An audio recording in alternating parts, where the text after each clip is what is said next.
This is Michael McJunkin, and today's 5-minute Disney Under the Sea story will be Lilo and Stitch. The film, basically based on the film of the same name. So here we go. In a distant, remote corner of the galaxy, Jumba Jukiba created Experiment 626, a new species. The Grand Councilwoman of the planet ordered Jumba to get rid of Experiment 626. Just as they were about to escort 626 off to a far asteroid, he broke out. Back at the Galactic Federation headquarters, they tracked 626 as he hurtled toward a familiar part of the galaxy. A control operator pinpointed 626's destination. A planet called Earth. Jumba and his friend Pleakley followed 626 to Earth. See, because the aliens don't know how to pronounce the name Earth. Off the small island of Kauai, a young girl named Lilo swam in the rolling waves. When she realized she was late for hula dance class, Lilo dashed from the ocean and tried unsuccessfully to slip into class unnoticed. Her teacher wanted to know why she was all wet. "It's Thursday. Every Thursday I take Pudge the fish up sandwich," Lilo said. The other students rolled their eyes, and one girl, Myrtle Edmonds, called Lilo, "You're crazy." Ah! Lilo lunged at Myrtle, but the teacher caught her. After class, Lilo forgot to wait for her older sister Nani and walked home. Not finding Lilo at hula school, Nani rushed home to find her little sister had locked herself inside. Cobra Bubbles, a social worker, yes, that's literally his name, Cobra Bubbles arrived at their house in time to see Nani break into her own home. He was evaluating Nani as a guardian for Lilo. Lilo had put on her best smile and recited the answers she and Nani had practiced. Cobra gave Lilo his business card. "Call me next time you're left here alone." Yep. After Cobra left, Nani and Lilo got into a big fight. Later that night, Nani went to Lilo's bedroom to check on her. "We are a broken family, aren't we?" Lilo asked. "No, maybe a little. I'll tell you what, if you promise not to fight anymore, I promise not to yell at you," Nani said. After Nani had said goodnight, Lilo saw a shooting star and ran to make a wish. "I need somebody to be my friend.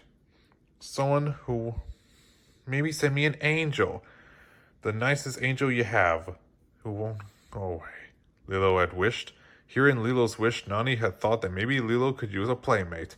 Lilo didn't know the shooting star was actually 626's spaceship crash landing in the field of sugarcane. The next thing he knew, 626 was waking up in a kennel. Just then, Lilo and Nani entered the kennel to pick out a pet. Lilo chose 626. Nani was shocked. "What is that thing? Does it have to be this dog?" "Yes, he's good. I can tell. His name is Stitch," Lilo said. "Can I buy him?" Nani agreed and gave Lilo $2. As Lilo and Stitch left the kennel together, Jumba leaped out to capture 626, but Pleakley stopped him, reminding him that they were on Earth. They couldn't use their alien technology or make themselves known. "You can't shoot, and you can't be seen. Look at you." "We must blend in." Lilo eagerly introduced Stitch to his new home. "This is a great home. You'll like it a lot," Lilo said, but Stitch proceeded to destroy everything in his path. Lilo objected when Nani disciplined Stitch. Nani wanted to take Stitch back to the kennel. "He was an orphan and we adopted him," Lilo said. "What about Ohana?" "Ohana means family. Family means nobody gets left behind or forgotten," Nani finished. Lilo took Stitch up to her room. Stitch found a book about an ugly duckling. He was curious about it. Lilo explained that in the end the duckling was happy because he knew where he belonged. The next day, Nani dragged Lilo and Stitch around with her as she went on job interviews.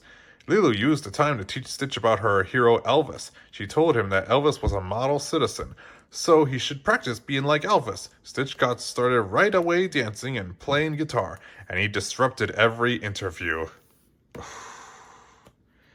Yeah. When the day drew to a close, Nani still had not gotten a job. Lilo and Stitch were sitting quietly on the beach when Nani's friend David walked up. Hey, Lilo. Hey, Nani. How are you guys? We've been having a bad day, Lilo said. Well, there's no better cure for a bad day than a couple of boards and some choice waves. What do you think? Nani agreed, and they all joined David in the sparkling water. Despite his dislike of water, Stitch became captivated by the sport, and when they returned to shore, he dragged over a board, asking for another ride. And as Lilo, Stitch, and Nani headed back to the water, Jumba saw an opportunity to catch Stitch. When they surfed, Jumba swam up and from underneath. The white water of the crashing waves hid Jumba as he pulled Stitch beneath the surface. He swam away from Jumba's grip, but floundered in the waves. Fortunately, David was nearby and rescued Stitch. Of course, Cobra Bubbles had seen the whole incident and was very upset with Nani. Defeated, Nani took Lilo and Stitch home. Stitch felt guilty and hurt. He took the ugly duckling book and started walking toward the window. Ohana means family. Family means nobody gets left behind. But if you want to leave, you can. I'll remember you, though, Lilo said as Stitch climbed outside. He walked deep into the forest, desperately hoping to find his own family. The next morning, Jumba and Plickly were back to their search for Stitch. Jumba caught up to him in the middle of the forest. Stitch told Jumba he was waiting for his family. You don't have one. I made you. Back at the house, Lilo told Nani about Stitch. He left. He didn't want to be here anyway. Nani began to console Lilo, but David arrived to announce that he had found a job for Nani. After Nani left, Stitch burst through the door. Plickly and Jumba were not far behind. Lilo called Cobra to tell him that the aliens were attacking her house. Jumba was making a mess trying to capture Stitch. Nani had returned to the house to find Cobra already there. When he saw what Stitch and Jumba had done to the house, he tried to take Lilo away. While Nani and Cobra argued, Lilo slipped out and ran into the forest. She ran as fast as she could, trying to get as far away as she could. Stitch popped up in her path. He revealed his true alien form to her. You're one of them? She said. And without warning, another alien named Gantu snatched up both Lilo and Stitch. Nani had arrived just in time to see Gantu load them into the ship. Stitch worked his way out of the containment pod and fell from the ship as it took off with Lilo still trapped inside. Jumba and quickly jumped out and contained Stitch. Nani went to confront them, all three of them. Where's Lilo? Bring her back, Nani shouted. Stitch shuffled over to Nani and spoke the words that Lilo had taught him. Ohana means family. Family means nobody gets left behind. Or forgotten, Nani finishes. Everyone piled into Jumba and Plickly's spaceship. Once in the air, Jumba used his ship to bump into Gantu's and send it spinning. Jumba then blasted Stitch onto Gantu's ship. He crashed through the windshield and rescued Lilo. You came back, she cried. Nobody gets left behind, Stitch said. Moments later, the ship splashed into the ocean. David, who was surfing nearby, helped them ashore, where they were met by Cobra and a fleet of aliens, including the Grand Councilwoman.